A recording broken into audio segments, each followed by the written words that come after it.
Hello, everyone, and welcome to the Crown Report. My name is Brittany, and of course, it's been sort of a slow royal news week. However, we have obviously had a lot of movement with the inauguration of President Trump. We've had a lot of royal congratulations sent his way. We even have Queen Rania of Jordan who went and met with Melania Trump before the inauguration. And I just thought it would be a great time to again chat about the importance of what royals do in terms of diplomatic relations because it seems like the British government is very keen to use the royals and Donald Trump's love of the royal family to try to endear themselves, as the British government does, even more to the United States. So, guys, we are looking at probably most likely some sort of state visit in 2026. It could be actually the royals hosting Donald Trump in the United Kingdom yet again, or it could be because of the 250th anniversary of the signing of the Declaration of Independence. We might have a situation where the royals actually get to come here. Wouldn't that be so exciting? That would be so exciting because Queen Elizabeth II came over to the United States in 1976 to celebrate the bicentennial of the signing of the Declaration of Independence, which was signed in 1776. So we have some really interesting possibilities here. And obviously, the other interesting royal connection to the Trump administration right now is, of course, King Frederick of Denmark, and the possibility that although Greenland has been under the territorial control of Denmark for the last about 200 years, Donald Trump is looking to buy it.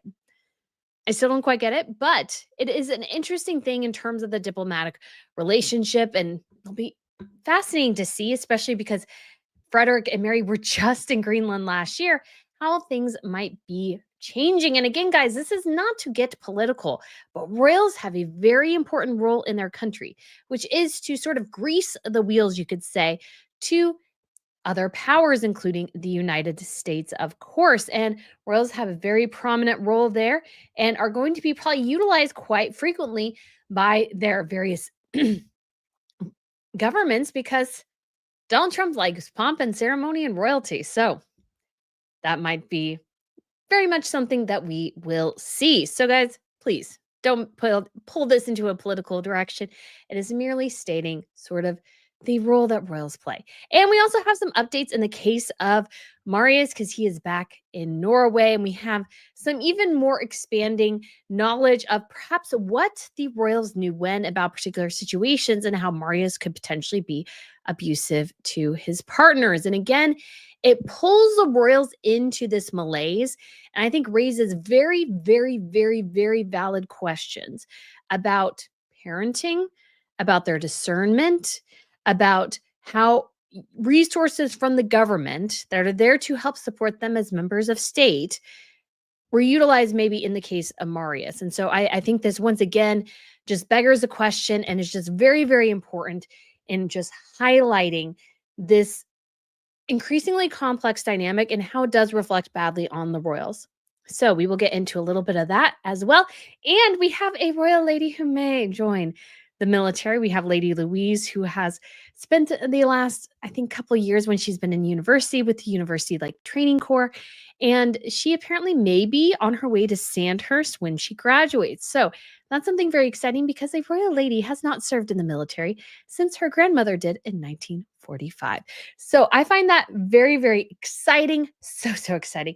So we are going to go ahead and get into it, guys, because there is so much here to discuss, especially when it comes to the Brits. The Brits, it seems like there is a very clear route here that the government really, really wants to take when it comes to Donald Trump.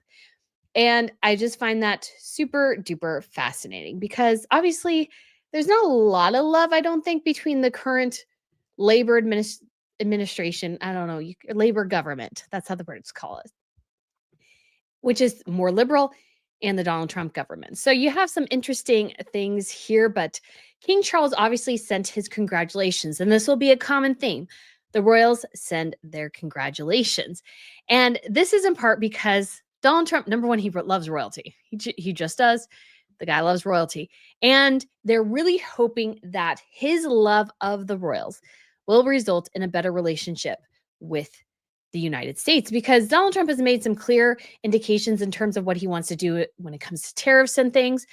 I obviously don't know enough about that to say dilly squat, but it means something to obviously the UK government. And the UK government's greatest asset in this situation is Charles, Camilla, William, Catherine, Anne, Edward, Sophie, the Kents, the Gloucesters, whoever they can pull into the equation when it comes to this. And obviously, Donald Trump had a state visit in 2018. So it's been sort of interesting.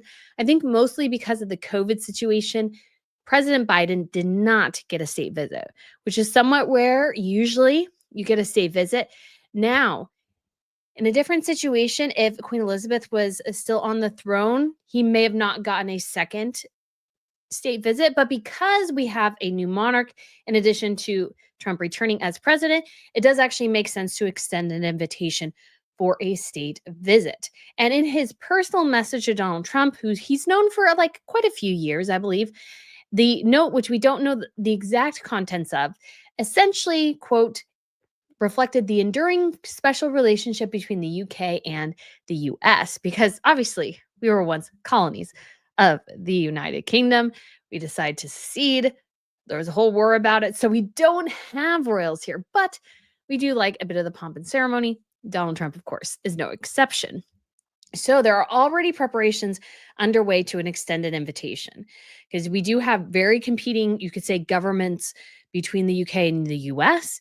And the UK, because the US is one of the most, if not the most powerful government on earth, the UK is smaller. So the UK is a little bit in a conundrum because they want a good relationship, but they don't have as much leverage as the United States. So it's one of those complicated things regarding governmental dynamics and foreign policy, which I do find rather fascinating because everybody wants to make sure they can get what they can, but they also have to concede a certain number of things. All of these like little moving pieces are part of the grand strategy of what is foreign policy. So it looks like 2026 is going to be the year. Now, again, it's sort of odd because of the 250th anniversary of the signing of the Declaration of Independence. It would make sense for a royal to come here. And who is excited for that possibility? Me, because I will be utilizing every resource I can to try to be able to be here and like cover royals in person or over in the United Kingdom. Guys, I'm going to be utilizing every resource I have to try to get the connections, to get press credentials. That is my goal, but we will see what this entails. Of course, if there is a invitation for him to go to a state visit, that would be probably what Donald Trump would prefer, to be quite honest. And so I could definitely see him doing that. Again, it's a bit of a question, but we won't know until we know. But be on the lookout for 2026. And we also have here in 2025 the 80th anniversary, the end of World War II. So definitely there is a possibility as well here when it comes to Donald Trump. He will come over to the Europe for some sort of reason. I don't know exactly what event he'll go to, but I imagine there'll be some sort of commemorations for the end of the war. And so that will definitely be something to look out for as well. So Keir Starmer, who is the current Prime Minister of the United Kingdom, is interested definitely in utilizing the royal family as leverage to smooth the relationships between the two countries, especially with the tariff talks, because Trump is known for being a keen monarchist. Now, I will try to find it, and I should have pulled the URL for it, but I do have a couple of videos that are on my Twitter from way back in the day showing Donald Trump basically talking about his time with the royals and how much he enjoyed that.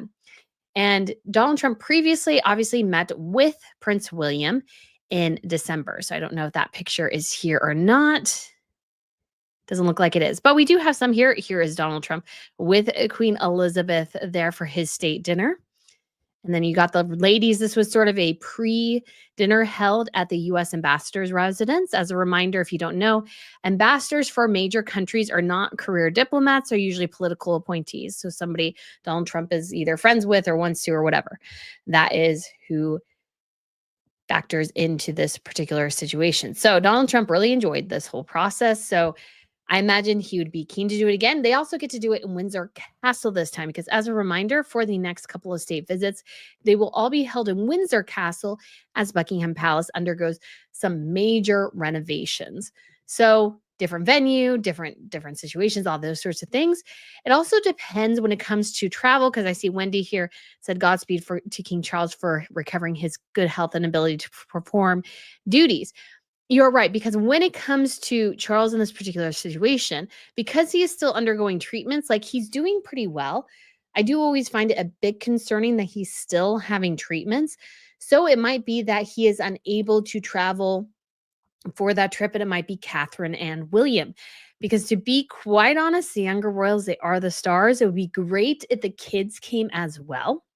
Would be fantastic to see the children. So that would be my personal desire is just to have it in that direction. So that is my personal thought there. We shall see though how that all comes together, but definitely moving and shaking here in this direction.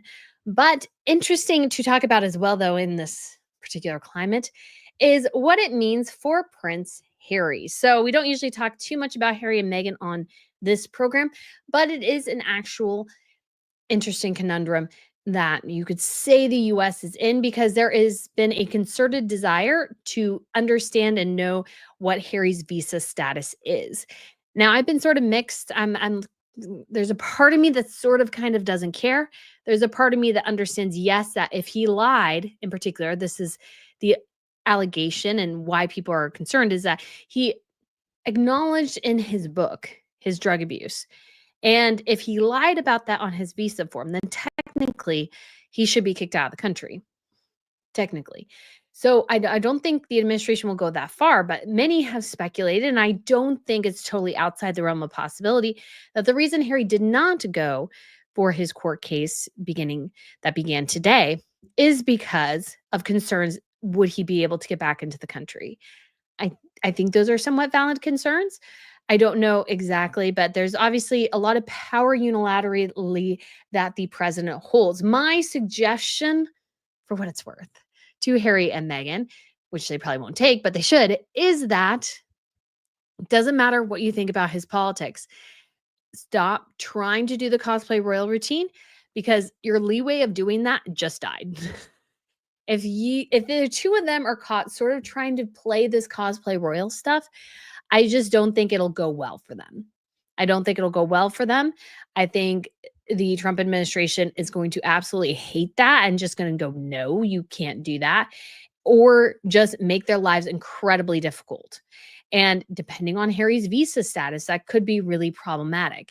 And if Harry's forced to become a citizen, it's like the choice is like, hey, we're going to revoke, let's say, if he has a diplomatic visa, which he should not have because he's not a diplomat, not related to a diplomat.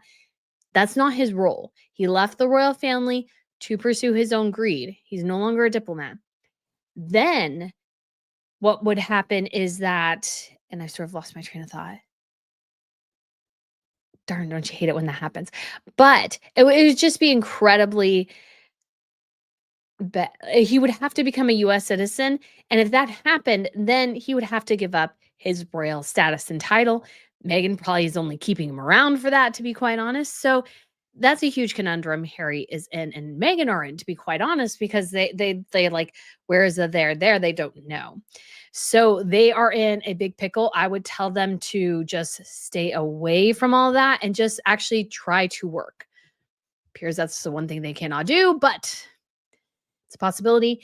And as a reminder, Trump met with the Prince of Wales in December. And so it seemed like they had a great chat and time together. And so I think Donald Trump is looking forward to it. And honestly, as well, guys, he met with the other royals too. And there just seemed to be a good interaction between them, because that is their job.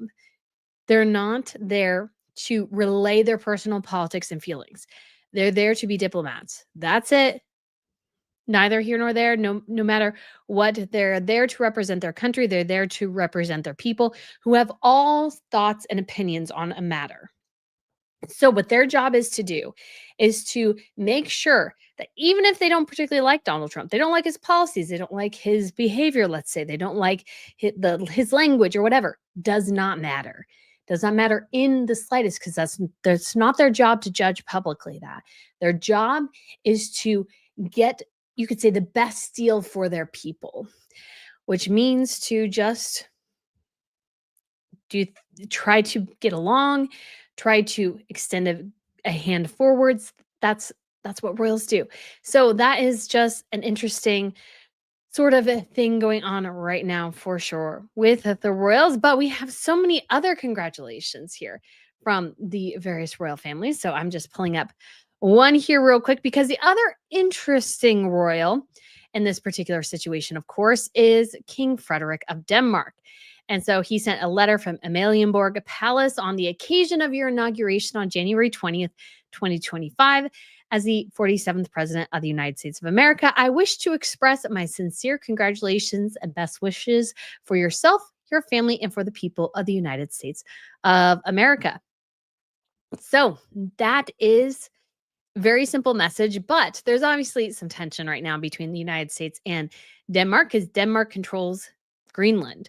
And Donald Trump wants Greenland. I've just heard a little bit about this. I still feel like some of this is sort of ridiculous, but the general idea is that if Greenland has a lot of resources, but it's also a key part of the Arctic.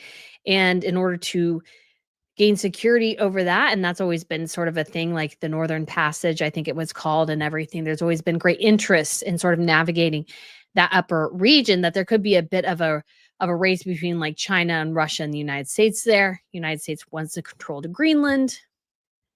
I understand that. So it's one of those things that's far above my pay grade. Also think it's a little bit ridiculous, but it is a particular situation that Frederick will have to deal with in one way or another. Because again, if all the royals are gathered, Donald Trump is there to celebrate the 80th anniversary of the end of the war, the situation might come up.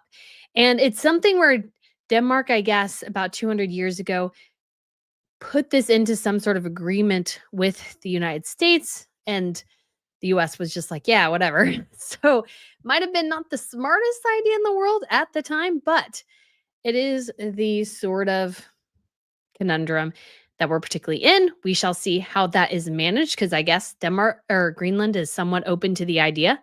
So, they've been discussing things. We will see where it goes from here, but that is sort of an interesting case as well.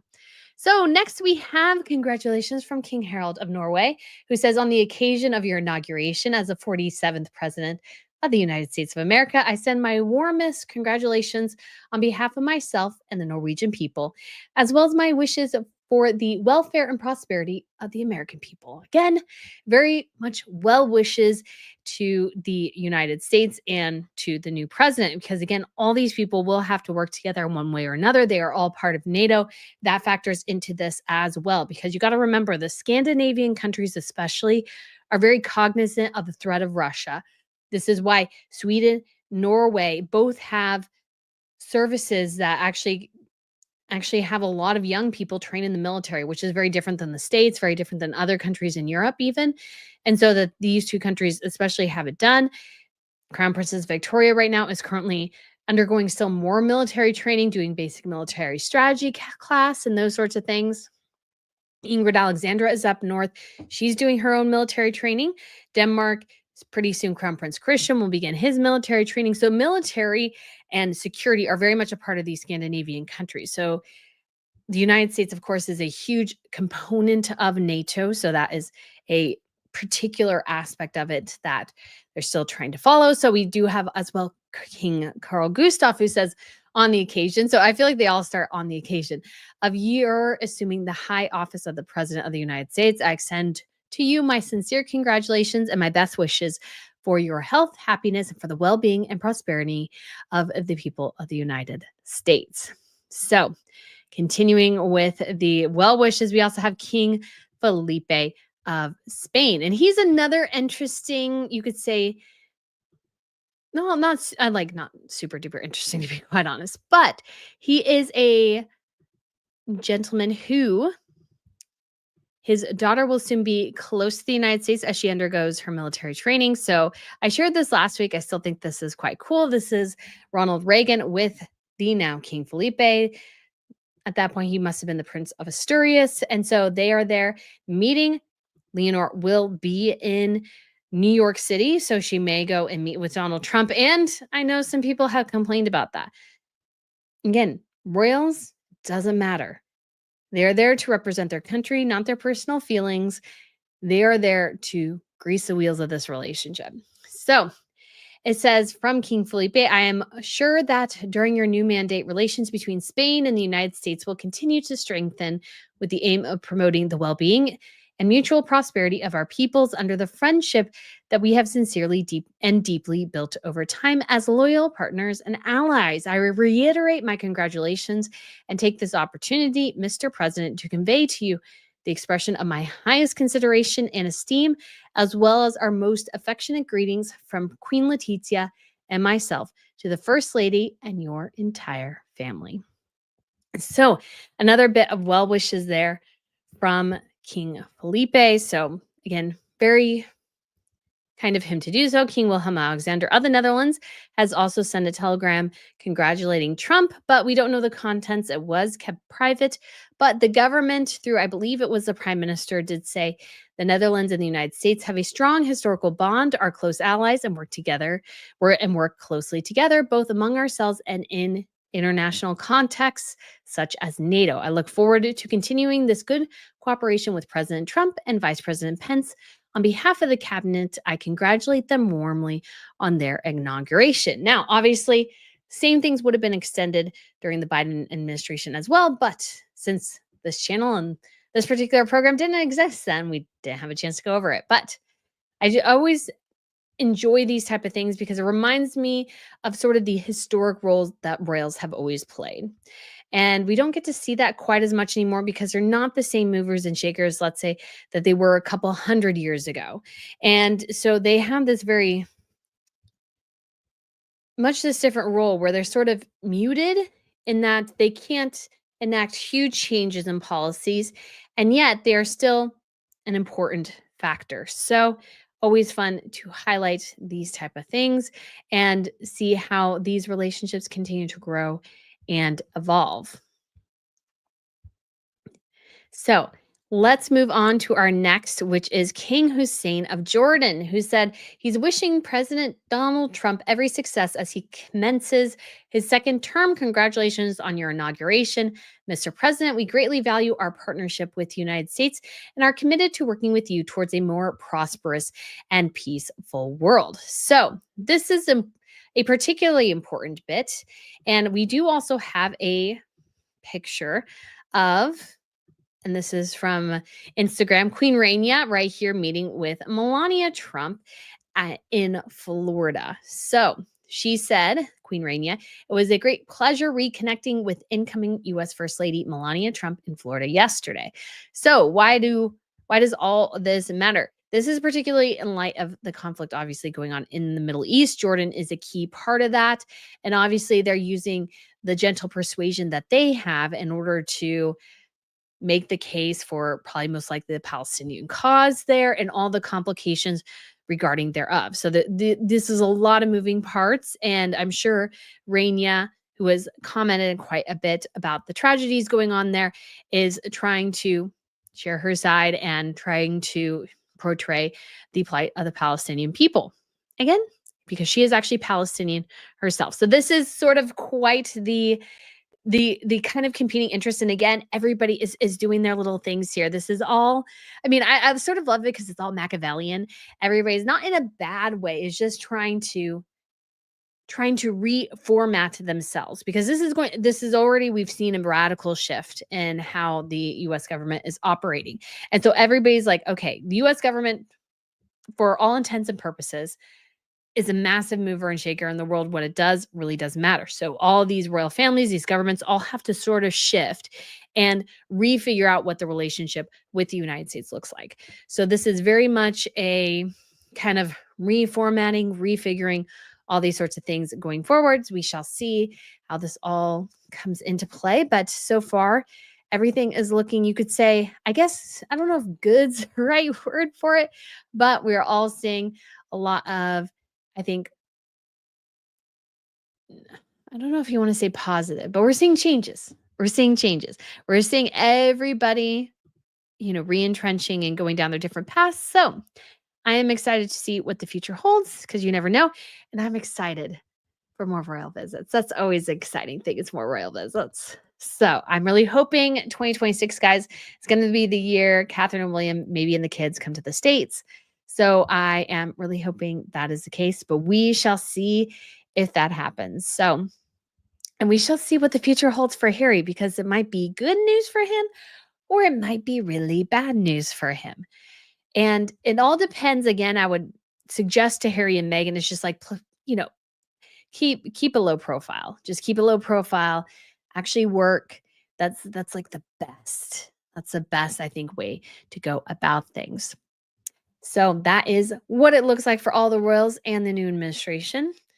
We shall see some. I would love to actually see the US do a state visit somewhere else in Europe, even besides the United States, like go to Denmark or something, because I have connections there and I can go cover it in person. And that would be so fun, although it would be so crowded and I'm such a low ranking figure that I may not get a chance, but hopefully that would be nice because it would just be fun to have like the obviously having there with the president there and stuff like that would just be something that would be very cool and interesting. So let's go ahead though and switch gears over to Norway. In the case of Marius. So Marius is back in Norway apparently with a new girlfriend. With a new girlfriend. So long story short, obviously, if we've been following this for quite a while, but he was arrested in August for assault, September for violating a restraining order, and it's sort of been this evolving and emerging story of this deeply troubled young man who is the son of the crown princess of Norway. He is not a blood royal, he is a private citizen, but yes, very, very sad case for sure. And he went to rehab and he is apparently continuing treatment, but he has returned home to Norway with a new girlfriend. So let's go down here a little bit. They blur out her face, but that apparently is her right here. I think there's maybe a bigger picture of them blurring out the thing. He has quite a few bits of luggage. Now, why is this concerning? I think it's really, really concerning because if he's going through something like rehab and he already got in trouble for relationships with multiple women, basically multiple women who have been in a relationship with him have come forward and said that he has behaved poorly towards them, usually in the realm of assault. There's even one potentially very SA charge against him regarding a young woman who he was inappropriate with while she was asleep. In fact, one of the cases, the woman didn't even know he had done something to her. They just found evidence of it on his phone that he recorded it. So very disturbing. So he is in Gardner Moen, which is not too far north of Oslo. So the curiosity is he like moving? Does he have a new girlfriend? I mean, he is apparently continuing treatment. But when his lawyer was asked what type of treatment, he didn't respond. But I just don't think for the health of his life, when he's had trouble with women, he's going through rehab, jumping to another relationship is probably not the smartest move in the world because he really needs to work on and focus on himself. That's my personal thought. And so when it comes to particularly the restraining order that Marius had that was against Marius in regards to one of the women, that has been officially lifted. So the woman apparently did not find that she had really an issue with the restraining order in the first place, which is probably why he violated it because she wasn't really keeping it either. Again, the woman he allegedly assaulted in August was portrayed in the media sort of as his girlfriend, but she said she wasn't his girlfriend. So it's sort of confusing there. Not really all that clear, but complications nonetheless. But when it comes to his ex-girlfriend, Julian Sengstad, things are being sort of, again, more evaluated and shared here. So this is her. And the police, as they're going through this investigation, it's one of those things where once you start to pull on the thread, more things are unraveling. So we covered last week how there was apparently an incident on the royal yacht where Julian and Marius, and it was particularly Marius was, you could say, the aggressor, was getting definitely there was some sort of incident. He was very agitated. His mother, Mette-Marit, Crown Princess Mette-Marit of Norway, had to go down to their cabin, sort of try to get this figured out. Again, they're on the royal yacht, which means that they they're kind of, I don't want to say on the government dime, but the government is at least covering part of the bills for that ship. So, very, I think, an issue that has to be resolved there. And was sharing more, and particularly how her mother contacted Crown Prince Haakon directly to share about Marius's violence towards her daughter, in addition to actually sending some images of evidence of that physical violence in text messages. So, again, raises huge questions about Hakon's knowledge and Metamarad's knowledge. Recently, he was asked again about Marius, and he says, I don't intend to say much about it now. I feel like they needed a bit of a different strategy. I've said this from the jump. Obviously, Marius is not a member of the royal family, but he's having a physical, maybe altercation with his girlfriend on a royal ship where government employees are, in homes that government employees are guarding, using a petrol card that was given to them and paid for by the government. It might have been utilized inappropriately for like a year. So I don't feel like that answer is very good and they just need to come up with something else. I understand it's a legal process it needs to go through, but clearly this is not something where it's a random allegation. There's not really anything to back it up and it sort of falls apart. This is one of those situations where an allegation has been made and the circumstances surrounding it keep growing and growing and growing and growing and growing, which means that most likely there was always an issue. You can't deny that there has been an issue. So they need to figure out how to answer that. And I feel like overall, you could call it the royal system or what have you. They just need to figure out how to proceed forwards. And they're maybe doing something a bit, but let's look at what legal counsel Peter Gordon has been saying. And this is in regards to Julianne. He said she expressed despair over the situation her daughter was in. Actually, this is Julianne's mom. This concerned both practical matters in terms of the financial settlement between them, as well as information about how he treated her in the relationship. So there was some sort of financial relationship in this as well. I don't know if she was paid off for silence, you could say, which again raises questions. Where did the money come from to pay her? Or it could have just been like they had been living together for quite a while and they just need to separate their lives a little bit. Again, very interesting cases here. And the royal family maybe is starting to, you could call it pivoting a bit, because Sir Magnus, who is the son of Crown Prince Haakon and Mette-Marit, who is their younger child. So they have Ingrid Alexandra and then Sir Magnus, has 2 events on the royal calendar, and this is quite rare because I think the initial anticipation was that he would not be a working royal. That was always my assumption. He doesn't even have his Royal Highness designation. He is just His Highness. So the HRH is reserved for those who are going to inherit the throne. He is a spare, so he doesn't even get that. His aunt, Martha Louise, is the same. So he went to, I think, the finals of the handball tournament, some sort of handball tournament, which is, I guess, apparently popular in Scandinavia. It's not really something we talk about here. I remember handball in elementary school when we would play it against the big board. I doubt it's the same there. Anyways, it says it's a sign that perhaps they're trying to get him more engaged and they may be utilizing him more as working royal, potentially because of all the negative press his parents have gotten. So his parents have gotten a whole lot of negative press. So now they are sort of trying to pivot and really highlighting Sir Magnus and eventually Ingrid Alexandra when she comes back from her military training sometime in April. Now, she might continue her studies and go abroad or something like that. Her dad did that. But it's just an interesting factor here. I believe actually today is her birthday, and I believe she's turning 21, if I'm not mistaken. Yes, I believe 21.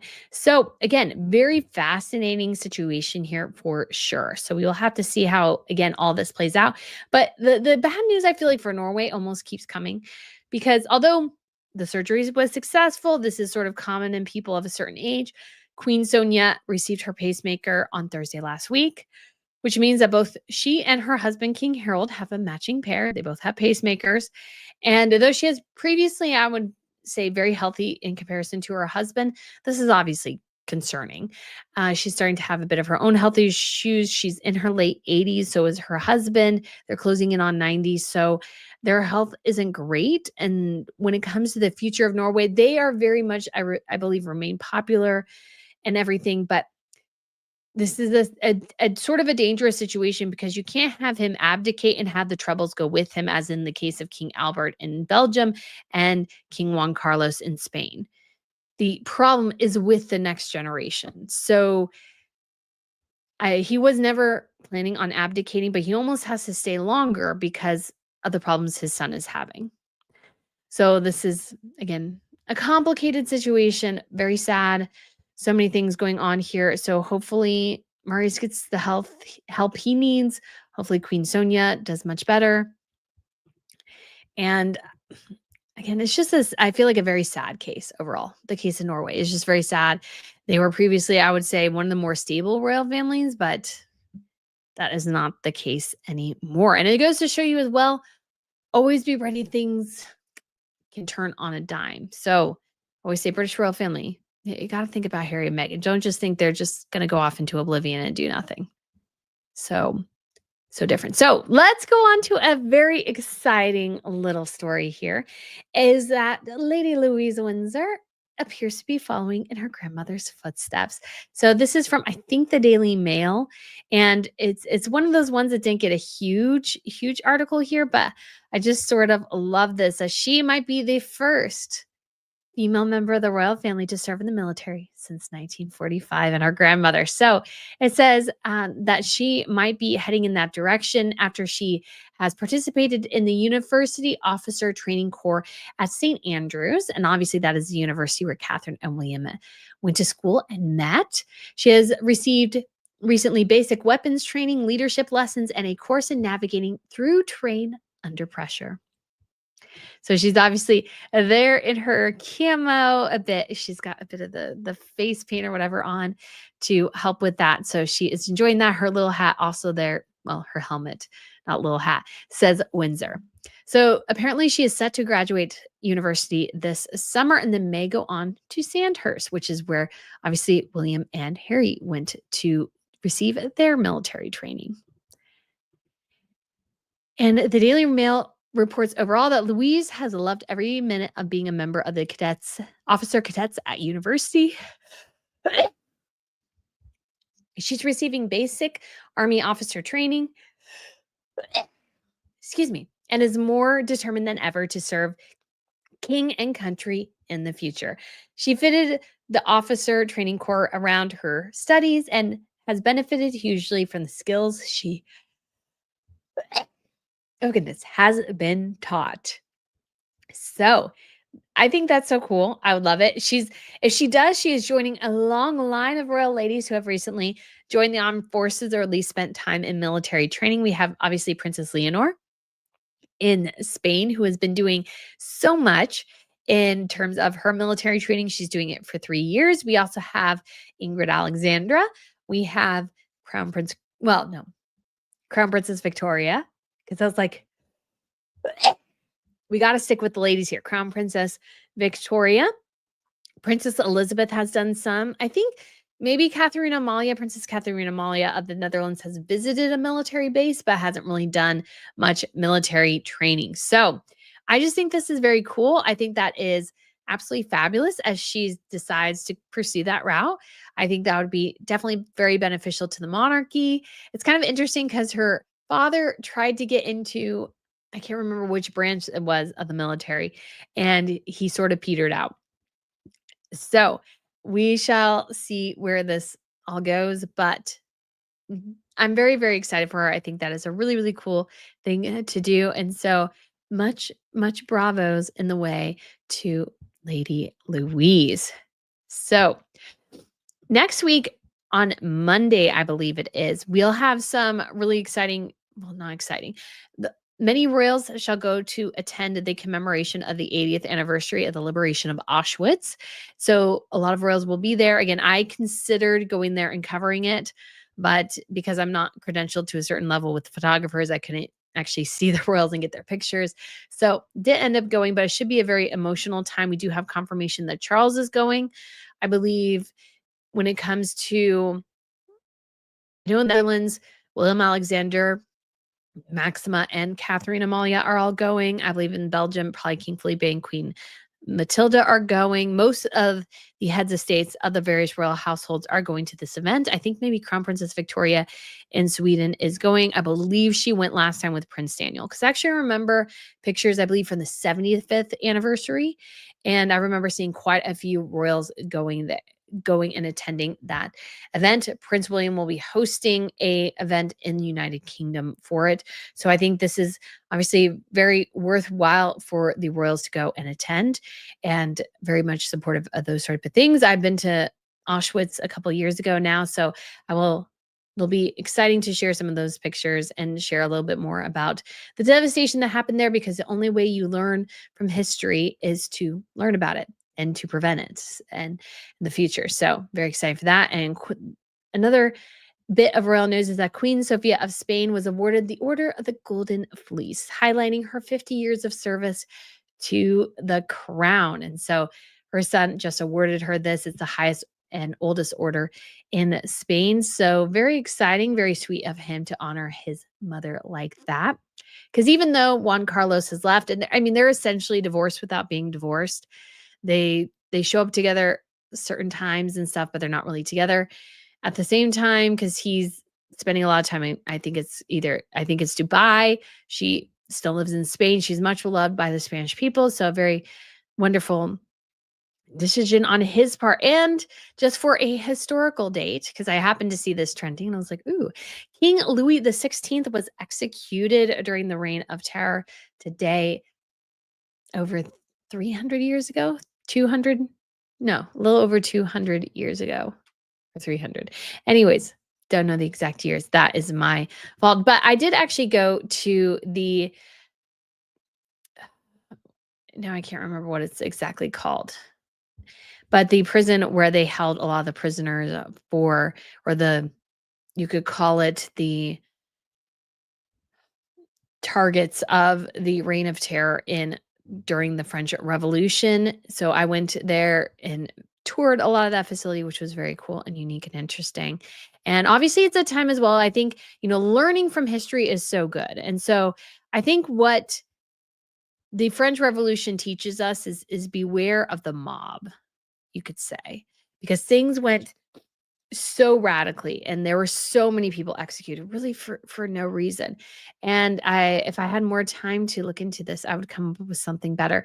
But I would say beware of the mob and beware of people who say, I know what to do is best, because sometimes not always those people do. And so a lot of people, I think, needlessly lost their lives in that particular situation, and the monarch is no exception. And Call Me Cordelia says it wasn't the Bastille. The Bastille it was a prison that was liberated, but there's another, it starts with a C, and I'm just blanking on it right now. So feel like I it wasn't the commissary. Oh gosh, I'm blanking on the name. It was one of those things where, as I think too, because I haven't been sleeping well, because I still can't totally get rid of my cough, that my brain just wasn't quite going there.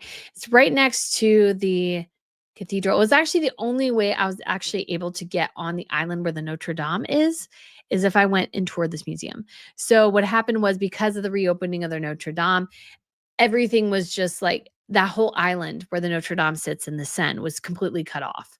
And so you could not get there unless you had a ticket to the church there, not the Notre Dame, but the other church that has been historically part of the French monarchy, or this particular one. Because it's like a name you would think, but I can't remember.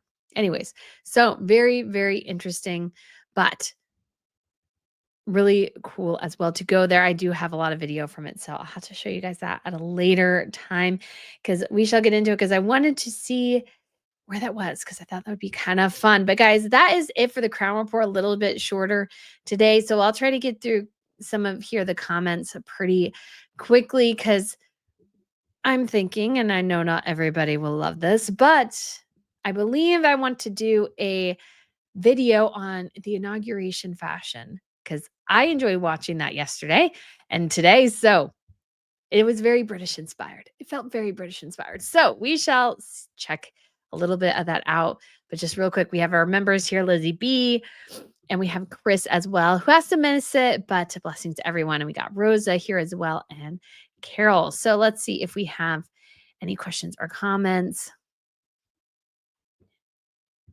here that might be interesting. So we have Wendy saying Melania was so classy and beautiful over the weekend. She presents herself so well. Yes. So I'm sort of looking forward to seeing the ladies because I have always enjoyed particularly Melania's fashion, to be quite honest. And I know sometimes people read into that politics. It's not politics. She just looks great. Annie says, yay, always a good when you see you post. Loved you on Dan when you definitely hold your own every time. Your commentary is always measured and on point. Why, thank you. I tried to have definitely brings something, I hope, new to or a different perspective on it. Although I actually wasn't on this week, so that's kind of funny. So maybe you guys are seeing part from last week, but hopefully you guys enjoy it as well.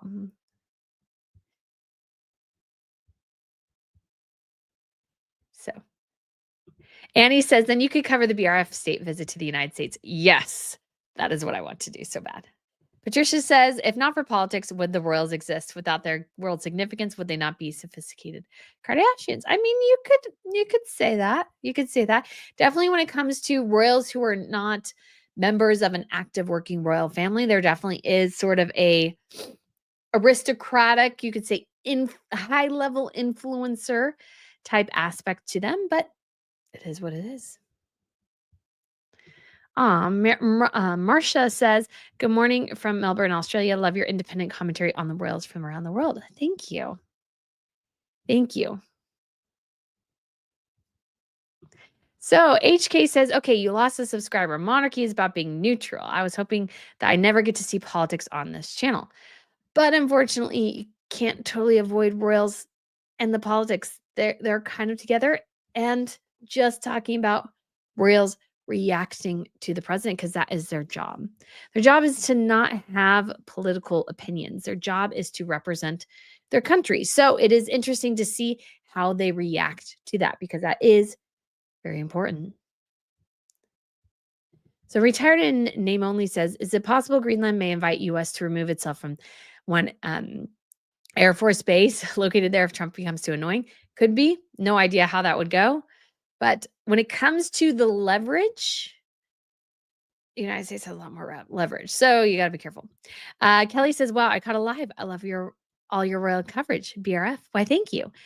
Jeanette says, did you see the Sussex's BFF, Jose Andres, was fired by Trump? I did see that was funny. I did see that he responded and said he had already quit. So I don't know, but I did see that. I was like, okay, again, we're seeing a radical shift. You may like the shift, you may not like the shift, but things are changing. So Carol said, excited to see that the Queen came here to celebrate in 1976. Yeah, I'm still hoping that would be the situation. Azima says King Charles wants to be back full time, so there's a chance for a state visit. Yes, there will be definitely a chance, especially because I would say this administration is more, I don't want to, not forceful in a bad way, but just has a very particular vision for things. And the UK is like, okay, we're going to just try to make sure this all works together. So retired in name only asks, US just pulled out of the Paris Accords again. How will that affect William's interactions with the US? Technically, it shouldn't affect them at all because William may have his personal views on matters, but when it comes to politics, he's kind of got to put it aside. And the US is not beholden to obviously the UK or anybody else or what a royal thinks on a particular matter.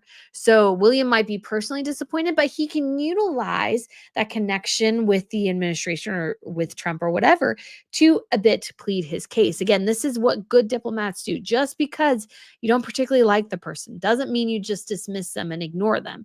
You figure out how to work within what they're doing. So that is a way Cheryl T in Oklahoma says, "Ooh, I'd love a video on the inauguration fashion. Love the crown report." Why, thank you, Cheryl. And yes, I believe I will probably be doing that because that was fun yesterday. That was fun yesterday because it felt like it was very much a, very British. It felt very British in a lot of ways, but it was very, very classic and elegant. And actually, most of the royal lady, most not royal ladies, most of the ladies could stay on all sides. There was a couple that I'm like, but most everybody looked very good. So Carl says it was in response to yours, when there's a monarchy, when there is a monarchy thinks longer terms by centuries and millennia, where our presidents do short terms. Yeah. So you have to think long term. So even though, let's say, you don't like the relationship right now, you have to keep the relationship good because things change again. And you don't want to be, let's say, so obnoxious that you damage relationships in the future. Again, this is all about balancing everything. It's all about balancing everything. It's not a perfect balance. It never is, but that's what royals do. Doesn't matter their personal opinions. They're there not to have a personal thought on Donald Trump. I mean, they can go behind with their family and do whatever they want. But when it comes to being in public, their job is not to have a political opinion. Their job is just to connect person to person with somebody and hopefully make the plight of their people. Belgium is small. The Netherlands is small. The United States is very big. So you want to have a good relationship with the much bigger state. That's just politics, guys. And international relations is just how it works. Max says Harry and his wife should be banished to Africa and not allowed to leave the continent. African can do with them what they wish. It's kind of a funny idea, but yeah. Carol says great diplomacy can help. Diplomacy can help check their feelings at the door, move their country interests ahead of their personal politics. Exactly. It's about the future of your country, not your personal opinions. Kids Relevant says, don't forget to hit the like button. Why, thank you. Why, thank you. So yeah, Suzanne says Meghan and Harry need to stop shooting their mouths off about their feelings about our president and our country. They become an annoyance to Trump. Things are going to get very bad for them. Yes. Yes, because depending again on his visa status, Trump can go, you know what? Kick him out the door. Not that I'm recommending that or anything, but the ball game has completely changed. And unfortunately, you don't want to make yourselves an annoyance. And Harry and Meghan, all they have done is made themselves an annoyance to like everybody and not really helped anybody. Again, their best way is to get a new like their best way forward is to just get a real job. Stop trying to do the pseudo royal stuff. Like work on yourself with Netflix and Spotify or what. Well, now they don't have Spotify. It's a couple years old now, but like work on actually doing a good job. So Quiet Girl says the Netflix team is trying to talk her out of saying negative comments about Trump, according to Mike Zero. We shall see. Now, I don't know about that. I would doubt any of political talk would come up in her show, but I wouldn't be surprised either. She does like to talk about politics and her opinions sometimes because she thinks her opinions really matter. I mean, honestly, guys, my opinions don't really matter much either, but it's all about understanding like where your relationship is. So it would be interesting if they talked about the election, but it would have been as they were running at the time, probably would have been the best idea to be quite honest, because then it automatically dates your show too. So I hope like that would have been kind of dumb to be quite honest. Kelly says, now that our woke prime minister is licking his wounds, I doubt our new leader will need to their demands. Yeah, it'll be interesting to see. We got very different political and opinions and everything. So that should be pretty fascinating. Catherine says, I agree. Harry Windsor should not have diplomatic status. He represents himself, just a regular celebrity. Exactly.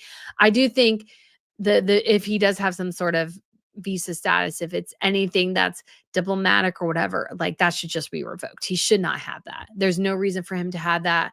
Prevents him from being prosecuted for certain crimes. And he's just here on his own accord. Other royals have been here on their own accord. If Madeline, though, had a diplomatic visa, I would understand because she technically was representing still the country of Sweden when she did events. But that's because she has a good standing with Sweden. Harry does not. Harry very publicly broke ties with his family. He should be treated as essentially any other British citizen. I mean, there's even situations where Marius was actually had a diplomatic visa. So he would sort of exchange his passports out depending on what kind of trouble he was in the country, is sort of what the article was talking about. So in that type of situation, Harry definitely should not have a diplomatic visa. Beverly says visa status is important. If A1, he could not work except in an official capacity. Work visa fine if that's what Harry is on here. And drug use is important. Many other important people were stopped. Yeah, I think at one point, wasn't Kate Moss prevented from coming to the States because of her whole alleged drug issues? So yeah. So let's get here. Catherine says, yes, royals keep their personal feelings out of their job. Yep, that is exactly what they do. So I know that not everybody would be, everybody has their personal political opinions. I'm not really trying to get into politics, but you can't totally avoid it because royals, by definition, interact with presidents. That's just what they do. Carol says Victorious Games is going slowly down the tubes. If Harry would have let it grow organically. Also, Wounded Warriors is fighting to be dominant in the US. Through the Looking Glass by Alice. Yes. And I would say as well, one of the things I like, I just find the Invictus Games is just way overblown for the audience it can attract. It should have always been a small event. I don't know why it's traveling. I don't know why they're trying to be Olympics. Even the Olympics can't make that much money. The Invictus Games cannot make that much money. And they're literally, in order to pad, I think, the cost of the event, they're trying to get big names to the concerts so that they're hoping people buy more tickets. And I just think that's kind of a crummy way to go about things, because then it's not about the veterans. It's about who you can pay to attend your games. So Liz says also Trump has a lot of affinity for the senior royals. His mother was a Scotswoman who adored the late queen and taught her children to do the same. Yes, he really likes the royals. And so if that's what you got, that's what you got. That's what you got.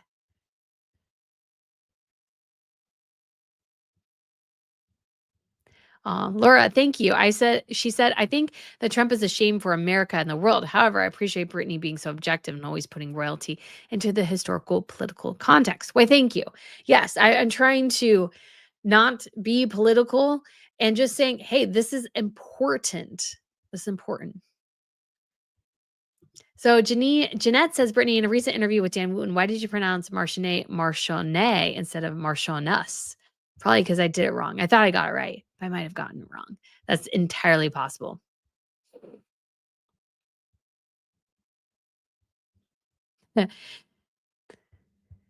SEJ says, hey, Brittany, you're a Christian. No, how do you feel about the false Christianity and Trump not putting the Bible again, despite getting zealots to worship it?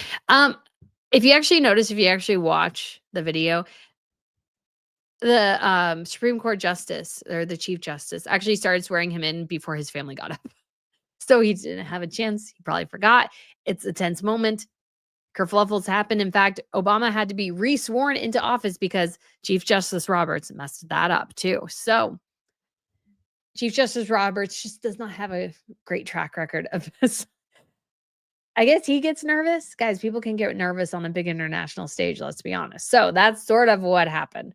So I am not here to make any comments on the actual president whatsoever, just commenting on the historic relationship and what royals do with other members of state. And also just saying, if you actually watch the video, the Chief Justice, like, he started going in and like all the families like getting up and kind of rushing over. So it was just an awkward moment. And awkwardness happens, guys. It just happens. And again, happened with Obama too. And just like Chief Justice Roberts just like totally miffed and didn't do it correctly. So they had to do it later. There's actually even a bit in Veep about that, is that somehow the oath got messed up. And so they had to redo it later. So guys, stuff happens.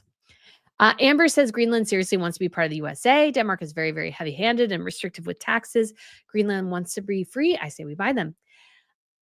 Either way, that's not our call, but we shall see what the people of Greenland want to do. So that is very, I just think the whole thing's sort of interesting. I just would never think Greenland is like anything anybody cares that much about. No offense to the people of Greenland. No offense to the people of Greenland.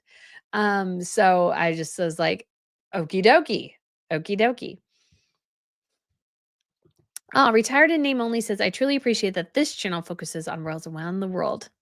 Why, thank you. I enjoy focusing on all the royals. I just don't get enough time to do videos on all the royals. So this is just a great time to sort of wrap up the royal news of the week and just look at different aspects of it. All right.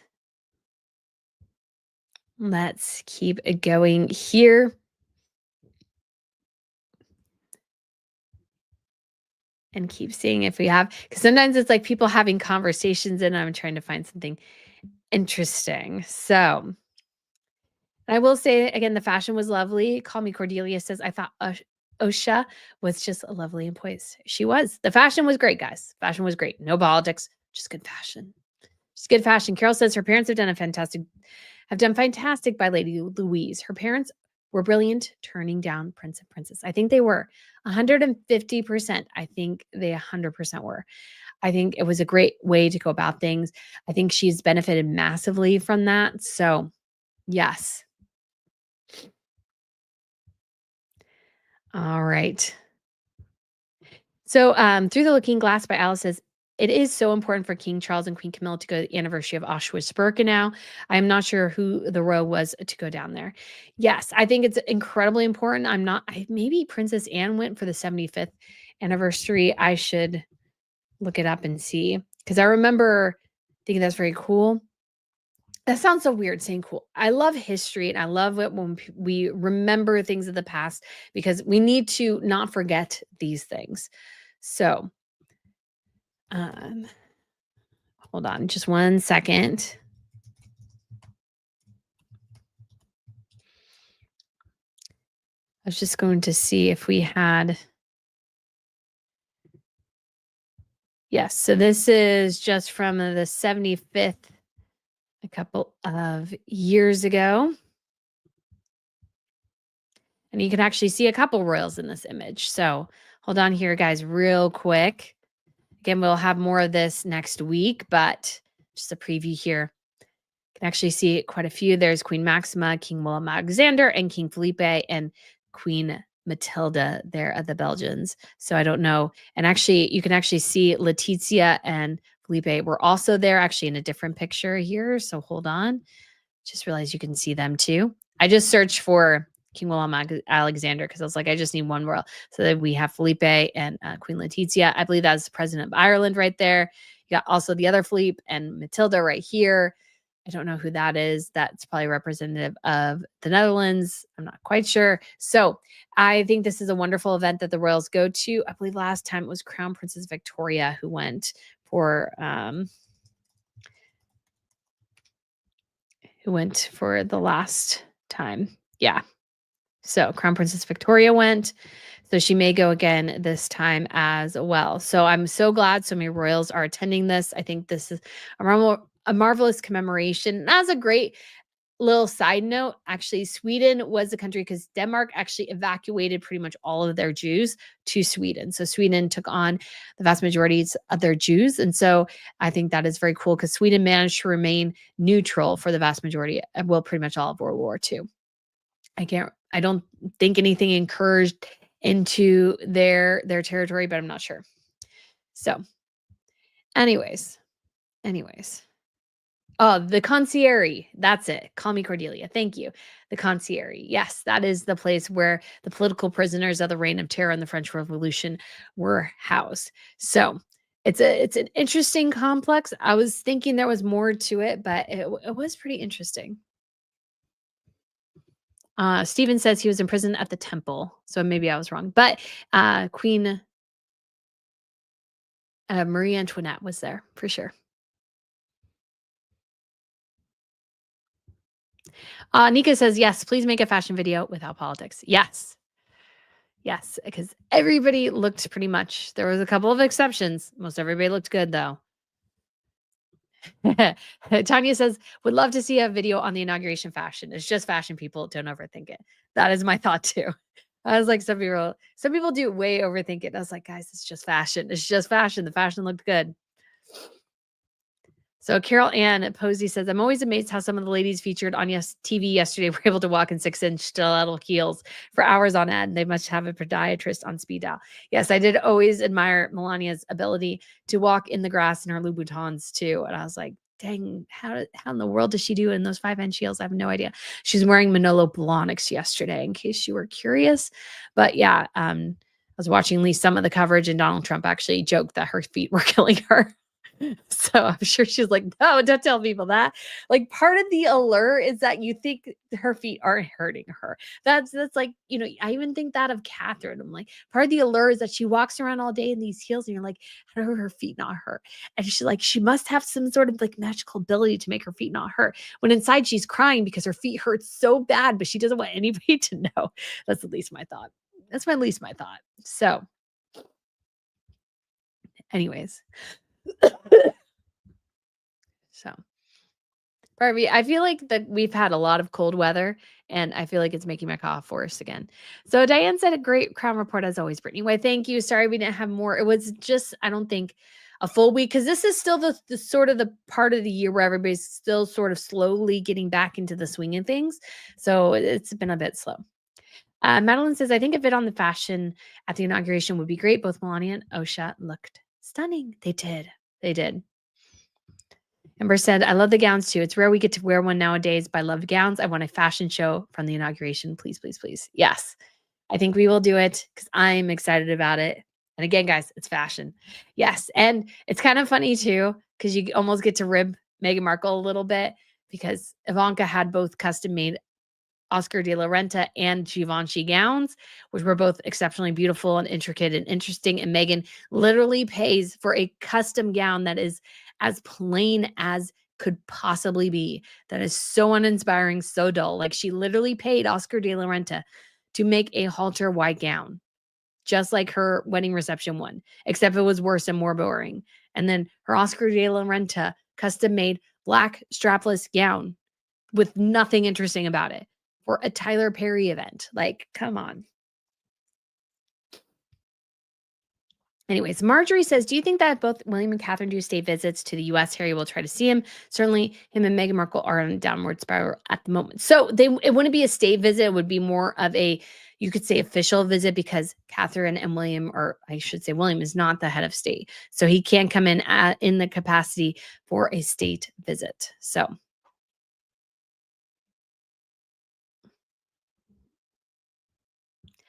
okay, let's keep going here. Louise says, hello, Brittany, just joining now. Hope you're all right. I'm doing well, just still getting over my gosh darn cough. Louise Anderson also says, let's get one thing straight, Brittany. Sweden is not neutral during the war, not if you take a look at their actions. The king at the time was certainly pro-Nazis to begin with. Yes, I will be totally honest and say I don't know the situation with the war in particular when it comes to Sweden's actions, but in terms of not engaging, I think, directly in comment, they did manage to avoid that. But Rock Lizard says Greenland is very strategically important to the Western world. We have an air base there, and there's lots of strategic minerals. Yeah, it'll be interesting to see. I'm sort of fascinating. I find the whole thing a bit fascinating, to be quite honest, because part of me just doesn't get it. But part of me is like, well, this is kind of interesting. So yeah, I don't know. I don't know.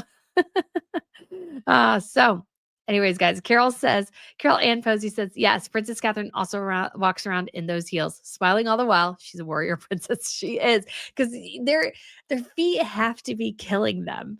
They have to be, and yet they walk around as if they're totally fine. And I just gotta wonder, I'm like, are you just popping Advil to like mask the pain? Like, how do you do it? Because I don't know how to do that. Like, I try to. Well, I'm terrified too of tripping and falling, because I broken my foot, and I'm having an issue with one of my feet, so I need to go in and get that checked. But it's one of those things where I just don't know how they do it. But Amy says, I'm surprised and disturbed by King Charles's love for Trump. It's not a love for Trump. This is what royals do. Royals are there to have a soft diplomatic relationship with another country. They're not there to say they love or hate somebody. They're there simply as a reflection of their role as diplomats. That is it. That is it. So they have this particular role they have to play, and they have to be able to get along with basically anyone. That's how they have to do it. So that includes sometimes people that some people don't like Donald Trump. Whether you like his politics, hate his politics, or love or hate his politics, doesn't matter. Doesn't matter in terms of the royals. Their job is simply to be there and grease the wheels for relationships between the country they represent and the United States, which is one of the most important countries in the entire world. Let's be honest. So that is their job. And that is a very important job that many royal families do very, very well. So, guys, we will go ahead and wrap this up here. It seems like there is at least some interest for sure in doing a review of the coronation, or sorry, the inauguration fashion. It's close as we get to something of decent pomp and ceremony here in the United States. So, guys, we will go ahead. I think I'll work on that probably would get it out tomorrow. I may edit a video I had last night or maybe wait for tomorrow for Harry's court case because he just got screwed. He like literally the news group newspapers screwed him over and he's now in a lose-lose situation 150%. So I find that particularly fascinating. So I'll probably do something on that. And we got Paz here. Hey, Paz, I worked in retail and I had a former boss wear 5-inch heels every day and I stand in them almost all day. She said she iced her feet every night. I don't know how people do that. I stand in them for 5 seconds and I'm dying, but I think they're so pretty. So I want to wear them. But bravo to your boss because that's impressive. But guys, thank you again so much for tuning in. I so appreciate it. Have a wonderful evening, afternoon, morning, wherever you are. And we shall do this again very soon. Bye.